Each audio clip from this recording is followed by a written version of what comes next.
Hi, my name is AJ. I'm a third year computer science major and I go by he, him pronouns. I'm interested in ULA for comp sci 130A as well as 154. And I'm interested in ULA because I'm considering teaching as a long-term career option. I find teaching one of the most satisfying jobs out there. You get to learn so much while you teach. And I love computer science, so I think that this would be a perfect job for me. Now, one topic at 130A that I struggled to get at first was bloom filters. Now, bloom filters essentially tackle this problem. Is some string gaucho in my dictionary? It could be any similar problem like this, where we have to query if something exists in a set or not. And it simply just has to spit out yes, no. But you'll see it's actually more like probably yes and definitely no. We'll get into it. Now, to you could already think of a naive algorithm for this, right? You could just search, maintain a list of all the books in your library, so to speak, and just search through it one by one, right? That would be a O of N solution, as we say with big O. That means in the worst case scenario, you'll have to just go through every single book to find if it exists or not. Now, this bloom filter is very powerful because this can consistently give you O of one time complexity, meaning constant time. You could expect to just know your answer in one operation. Now, let's just break into how we use a bloom filter. Now, first, to insert the word gaucho into our dictionary, you're going to need to understand hash function. Now, hash functions are pretty simple. All they do is take some word, let's say gaucho, and it transforms that into a number. It does some calculations on it and spits out a number. And this number has to be bounded between the size of our Bloom filter, and you'll see why later. Now, let's say gaucho spits out the number three. Now, our second step is to go to our Bloom filter and flip that index three bit to a one. Now, a Bloom filter is just a string of bits. You see, it's just either zero or ones.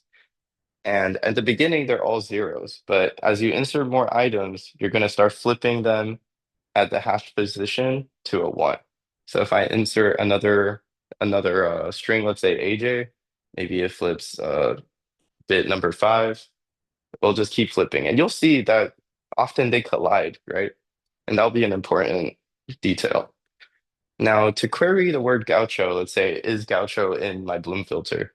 It's very simple as well. You just have to query your hash function. So gaucho will spit out three. This is a very important part of hash functions. They're deterministic, which means gaucho must always give out three. It can't sometimes gaucho give out five, for example. So hash functions are deterministic. And next, we're going to query it. So all you have to do is go to position three, see if that bit is one. Now, if that bit is one, the Bloom filter will say that Gaucho is probably in the dictionary. But if it sees a zero there, that means Gaucho is definitely not in the library or dictionary. Now, why did I say probably? It goes back to the fact that the hash function might collide, right? Let's say AJ also spits out index three for my specific hash function. That means AJ will flip this into one. And when I query Gaucho, it also gives me one. Now, this is actually extremely rare given we choose the correct size for the Bloom filter and the correct number of hash function. And there's a mathematical proof that shows that this is the optimal choice of the number of hash functions we should use and based on the number of bits in our Bloom filter as well as how many items we're putting in there. And you might be asking, how do we use multiple hash functions, right? All you have to do is like, let's say we have three hash functions. You'll just use hash function f, g, and h. You'll just throw gaucho into f, get three. Gaucho into, let's say, g gives you four, and h gives you five. You're going to flip all those bits into one. Now, all you have to do in the query step is just check all three of those locations and see if they're all one. And only if they're all one will you give the answer of probably yes. And this drastically, just even including two hash functions already drastically reduces the false positive rate. But in the end, this is the most optimal.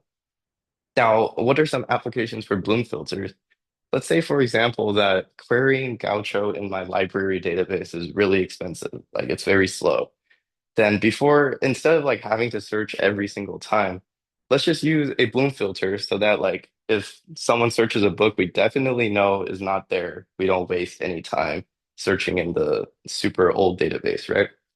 And only if it's probably yes, we could go and make a trip into the database and see if it's actually there. So yeah, thank you for listening to Bloom filters. That was essentially it.